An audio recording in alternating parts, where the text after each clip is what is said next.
What's going on, everyone? So we got this report from Anthony Irwin that I wanted to talk about, but then we got an update from JJ Redick himself conflicting this report. So I'm glad I kind of waited on this because JJ gave us an update. But Anthony Irwin had said, and I saw a lot of people talking about this, that the Lakers are hoping to have Jarred Vanderbilt back for Wednesday's game versus Miami.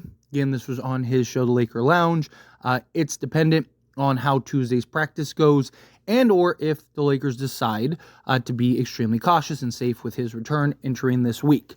So again, Anthony Irwin was saying, not that like for sure, lock it in, he's coming back Wednesday, but just that like, hey, there's a chance that he could be back Wednesday. But JJ Redick gave us a recent follow-up and let us know that he's very close to returning, but he's not returning this week. So he's not going to play against the Miami Heat, or he said this week, so probably a week away, which makes sense. Look, there have been countless reports that the Lakers and Jarred Vanderbilt, he's just been ramping it up. And he's been working extremely hard. I mean, even Gabe Vincent talked about how hard Jarred Vanderbilt has been working to try to kind of work his way back to this Lakers roster and be a real contributor this season. And look, we need him, right? Like, what he can provide out there on the basketball court is immeasurable. Now, I don't think him by himself, now the Lakers are the best team in the league, but you add him to a Dorian Finney-Smith, you go get, a trade or two, go get that backup center, go get that, point of attack athletic guard or something. All of a sudden, the Lakers might end up being a contender because it's the culmination and cumulative of each piece all coming together. Right? Obviously, chemistry matters, position, like coaching, players' production. You see it all the time. A guy's really good in one place, comes to the Lakers, and just completely vanishes. Malik Beasley is a great example. But if you look at, Jarred Vanderbilt and what he provides, we know he's not afraid of the moment. He's a guy that can really step up. I know a lot of people criticize him offensively, but he impacts the game offensively, just not in the traditional sense, right? Just not in the way that of like him, knocking down 3 threes a game or anything like that. For him, it's more so impacting through rebounding and defense, right? Him creating a stop, getting a stop. Guess what? That leads to another opportunity for the Lakers. Him getting a defensive rebound, an offensive rebound gives him more opportunity to the Lakers. Him creating a turnover, a live ball turnover or a regular turnover, right? Like either of those give the Lakers more opportunities and more chances. That's where he finds his footing. That's where he really impacts the game. And just that energy and effort, as well as being able to slow down the best player on the other team. Now, I don't think anyone should expect Jarred Vanderbilt to come back and be full-fledged Jarred Vanderbilt and he's absolute clamps and best perimeter guy in the league. I don't think anyone should be expecting anything like that. But I do think, as long as he's making that progress between now and essentially the playoffs, we're fine, right?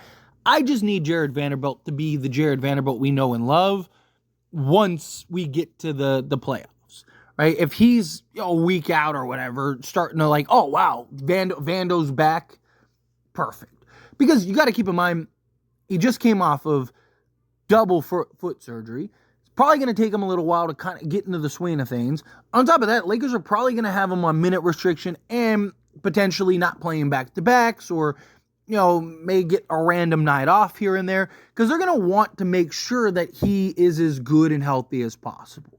Right, the Lakers are going to want to make sure that he's not having any issues to where now he's out for another month or anything like that. We saw it last year where got hurt, came back, got hurt again, and then we haven't seen him play nearly a full calendar year.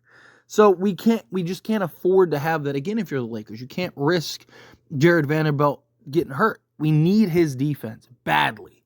I mean, we've seen Jarred Vanderbilt plus Anthony Davis makes the Lakers the best defensive team in the league. Imagine Jarred Vanderbilt plus Anthony Davis and, Dorian Finney-Smith. A Max Christie and how well he's defended this year. Even like a Gabe Vincent, right? Like you could have literally an all defensive unit out there.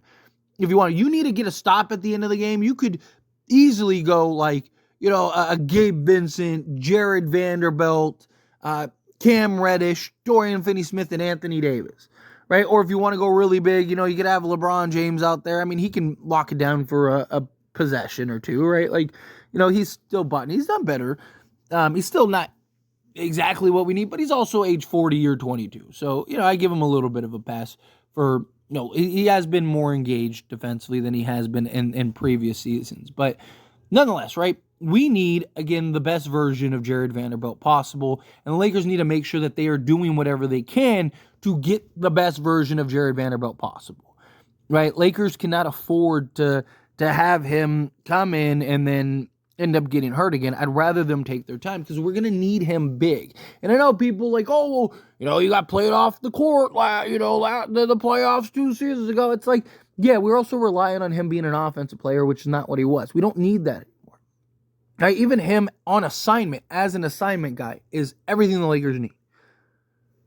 If he's playing 4 to 5 minutes a game, like, hey, see that guy over there? Clamp him up. That's all the Lakers need.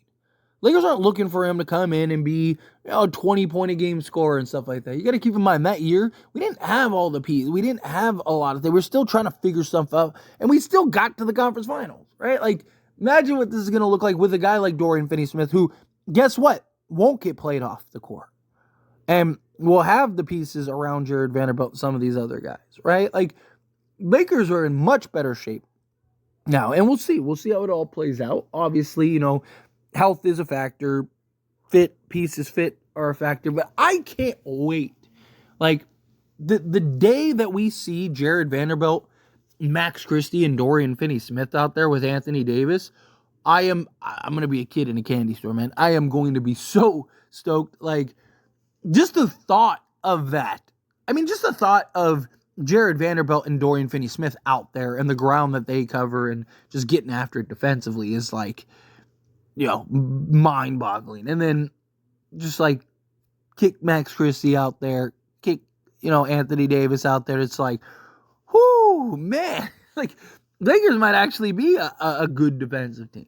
Right? Look, I wouldn't be shocked if the Lakers are atop, with Vando coming back. Now that you got Dorian Finney-Smith, Max Christie, you go get that legit point of attack defensive piece. I wouldn't be shocked if the Lakers are atop, 5 to 7 defense, maybe even better. I wouldn't be shocked if they're number one, depending on who they get and how they get it. Because again, we've seen Jarred Vanderbilt plus Anthony Davis equals best defensive team. What does it look like with Dorian Finney-Smith? My only problem is if Vando was fully healthy, like coming back, and we knew for a fact that he was going to be himself, then I think we'd be the best defensive team within, a week. However, he's probably not going to be where we need him to be for probably a good month or so.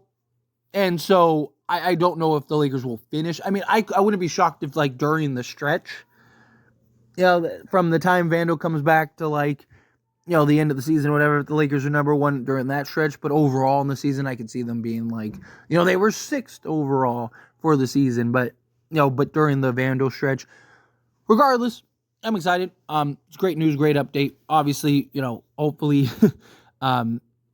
we're getting news this time next week of like Vando's back, right? It feels like it's almost any day now, right? It feels like we're inching closer and closer. We're moving in more and more to Vando getting back, and like I said, we need him, right? Obviously. We still need a trade. I don't think, like, Vando, that's it. Like, because we don't know. We don't know, one, what is he going to look like when he gets back? Is he going to be the Jarred Vanderbilt we know and love? Or is he going to, what if he's never able to get back to that? Again, he just had foot surgery on both his feet. You've seen a lot of players' careers just be over because of foot surgeries, right? Like, so is that something that he's going to be able to manage and not deal with and end up getting hurt again and all that stuff, right? Like, we need him to be out there. Best ability is availability. There's also, I've even said, there's an argument of like, if he gets back to being the Jarred Vanderbilt we know and love, do you maybe consider trading him? Do you look to maybe move him?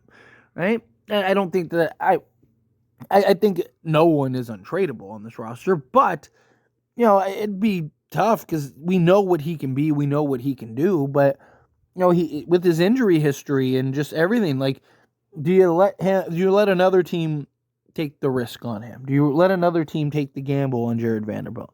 Like, these are all things the Lakers are going to have to think about and kind of figure out here. And we'll see. We'll see what conclusion they come to in that regard. But anyway, as always, this is a discussion, and I pass a question on you. Let me know your thoughts and opinions down in the comments below. What do you think? Hey, Phil, what are your thoughts? You excited for Jarred Vanderbilt to come back? Do you think he is coming back? Do you think, like, I'll believe it when I see it? I've seen a lot of people, leave that kind of comment, I'll believe it when I see it. Let me know your thoughts and opinions either way down in the comments. That being said, if you haven't liked this video, hit that like button. Helps me out. Helps me enjoy these types of videos. Truly appreciate it. Not subscribe channel, hit that subscribe button. Turn on the bell notifications. Appreciate y'all. See you in the next one. Thank you.